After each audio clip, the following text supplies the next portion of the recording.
Olá, meus queridos amantes do cinema, estamos aqui com mais um Clube da Análise e hoje falaremos sobre um filme que é espetacular, cheio de pista, pessoal. Ilha do Medo. Meu bem.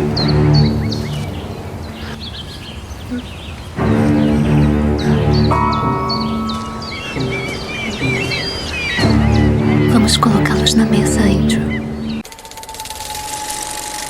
A primeira coisa que você precisa entender é que o filme ele é cheio de camadas, é uma camada embaixo da outra. E isso torna a trama muito divertida porque cada detalhe conta, até aquele que parece menos relevante. O primeiro ponto aqui a ser falado é que Ted Daniels não existe. Quem já assistiu o filme sabe que seu nome verdadeiro é Andrew Ladies. Ted é que é o nome dado ao detetive que está no suposto caso. O início do filme ele é simplesmente magnífico porque ele realmente te faz acreditar que o detetive aqui está num caso de desaparecimento. E quando finalmente ele e seu parceiro Chuck chegam no sanatório que fica na ilha, tudo é muito natural, tudo é muito real. Porque tudo que está sendo feito ali é uma encenação, tudo aquilo ali é parte de um programa de tratamento feito pelo Dr. John Cawley. Você precisa entender algo muito importante aqui.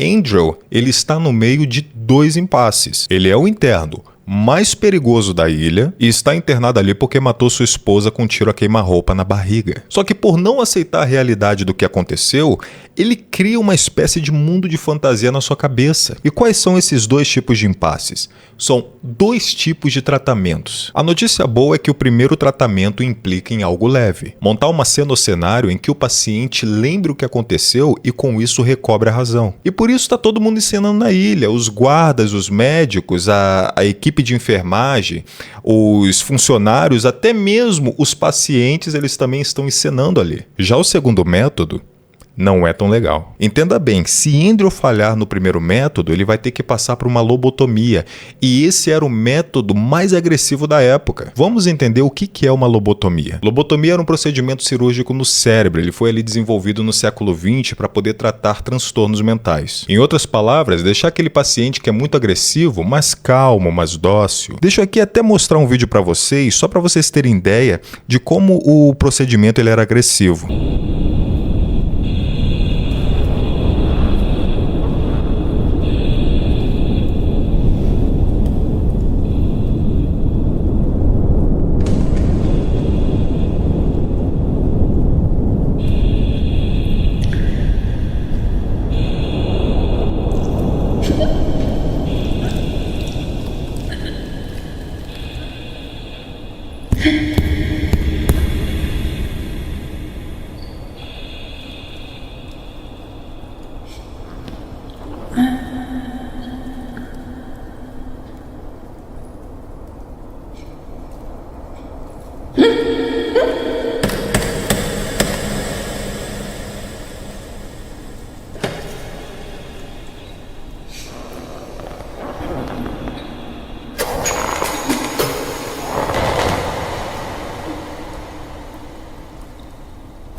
E o Dr. Cawley, ele estava fazendo de tudo para que esse método ele não fosse usado em Andrew. Porque além desse método ser bárbaro, ele deixava sequelas e danos cerebrais no paciente. Mas já o doutor alemão Jeremiah Nearing, ele estava louco para usar esse método no paciente. Uma das chaves também principais para entender a trama é o motivo por que Andrew matou Dolores. Dolores afoga todos os filhos no lago que tinha na casa e por isso ele tira a vida da esposa. É importante aqui também entender que ela já apresentava sintomas mentais, desde antes, até mesmo quando ela incendeia o apartamento deles, e daí o que eles fazem? Eles se mudam para uma nova casa que seria essa casa do lago. E a partir desses acontecimentos, ele cria uma espécie de proteção psicológica para poder protegê-lo da culpa. E essa culpa surge porque mesmo vendo que sua esposa tinha problemas mentais, até quando ela bota fogo no apartamento, ele não busca ajuda médica para ela. E isso faz ele se sentir culpado por tudo que aconteceu, a morte dela, a morte das crianças. No filme, como detetive, ele está atrás de dois personagens que são personagens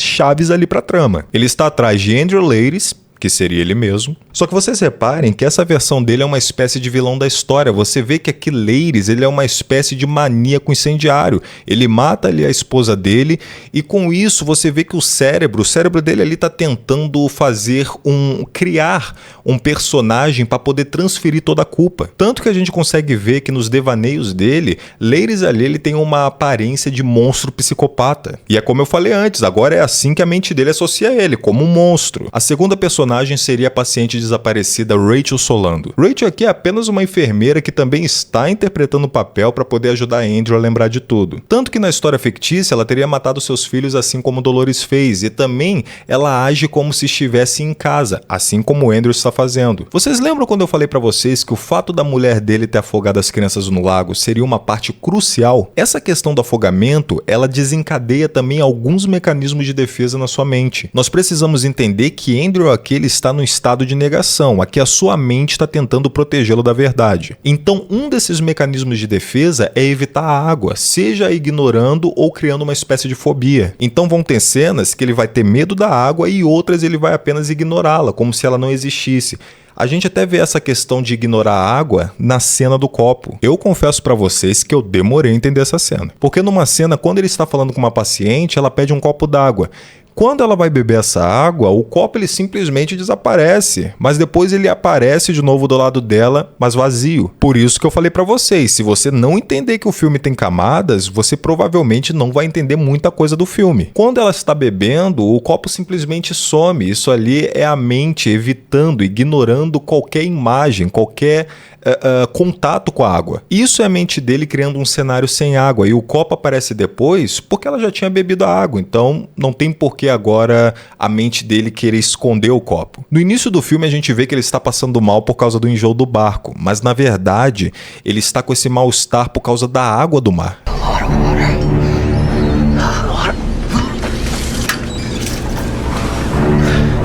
No filme todo, a água é a grande barreira dele. Não é à toa que para poder obter a resposta final, o Dr. John faz ele ir no meio do mar. E isso é de propósito, ele queria que Andrew vencesse esse obstáculo e começasse a encarar a verdade. As dores de cabeça forte que ele sente é por causa da chuva constante, até mesmo do mar que está ali em volta. A sua mente até tem poder para fazer um copo d'água desaparecer, mas agora a chuva e o mar já é algo impossível. A água ali representa traumas, culpa, até mesmo nos sonhos ela sempre está ligada à morte. Andrew também age como se não tivesse filhos, e isso é um outro mecanismo de defesa. Tudo que a mente dele puder eliminar para afastá-lo da verdade, ela vai eliminar. É interessante também que a gente vê aqui que a mente dele até mesmo tenta usar lembranças de quando ele invade um campo de concentração, e tudo isso para poder reprimir o acontecimento com a família dele. Ou seja, foi tão traumático o que aconteceu com ele que o seu cérebro prefere substituir por lembranças do horror da guerra. É muito interessante também que na parte que ele interroga os pacientes, nós conseguimos ver também ali algumas pistas. Quando ele até mesmo pergunta para uma das pacientes sobre o Dr. Sheehan, ela até diz: nada mal de se olhar, como dizia minha mãe. E nisso ela olha para Chuck e ele dá um sorrisinho, e ali a gente vê que Chuck é Sheehan. Os clarões também que ele vê frequentemente seria uma espécie de conflito interno entre realidade e fantasia. E quando ele vai na ala dos pacientes mais perigosos, ele encontra George Noyce, que tinha sido ali espancado por ele. George diz para ele que tudo aquilo ali era um jogo e que ele era apenas um rato no labirinto, e que ele não poderia matar Leiris e descobrir a verdade ao mesmo tempo, porque a gente sabe que Ted é Leiris. Matar Leiris é matar ele mesmo. Tudo que você pretendia fazer, todo o seu plano, é um jogo. Tudo isso é por você. Você não está investigando nada. Outra parte que também temos que prestar muita atenção é quando eles estão indo pro farol e Chuck diz que encontrou o formulário de internação de Leiris. Só que ali ele faz algo que é intrigante, ali ele recusa ler como se ele estivesse desconfiado de Chuck. Mas você vê que isso é apenas outro mecanismo de defesa do seu cérebro. O cérebro dele não quer que ele descubra a verdade. Aqui, olha. Depois eu olho. O que foi, chefe? Eu vou olhar mais tarde, só isso. É interessante também que quando ele acha que o seu parceiro ele caiu no penhasco e ele desce lá para ver, ele vê muitos ratos.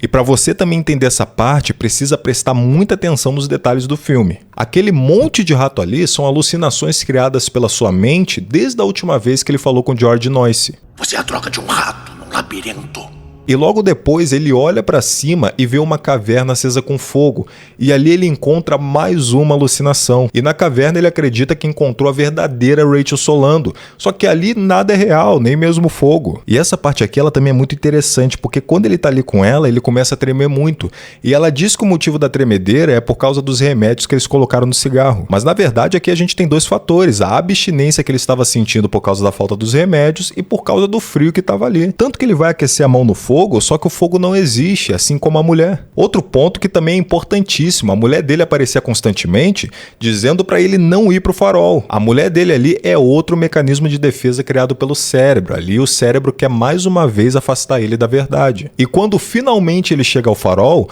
o Dr. Cully diz a seguinte frase: "Por que está molhado, meu bem?" E mais uma vez, isso é proposital. Essa foi a mesma frase que Andrew disse para sua mulher no dia do acontecido. Por que está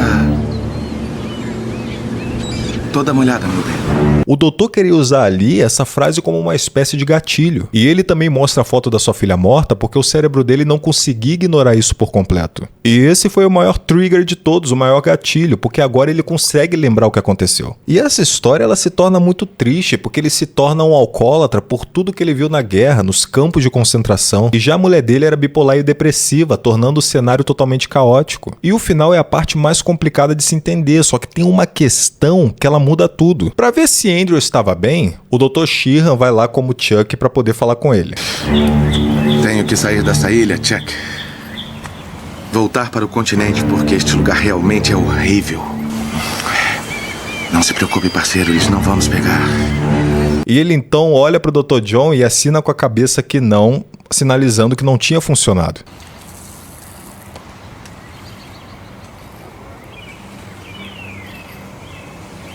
Mas a frase que Andrew fala aqui faz a gente ver que funcionou sim e ele estava curado.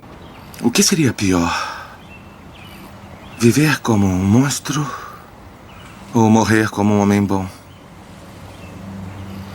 Andrew aqui estava curado, mas ele não queria viver com a dor de ter perdido tudo e até mesmo de ser um monstro. Tanto que até mesmo vendo o objeto da lobotomia, ele não se opõe, ele apenas caminha tranquilamente. Nós até mesmo percebemos que quando o Dr. Sheehan chama ele de Ted, ele não atende.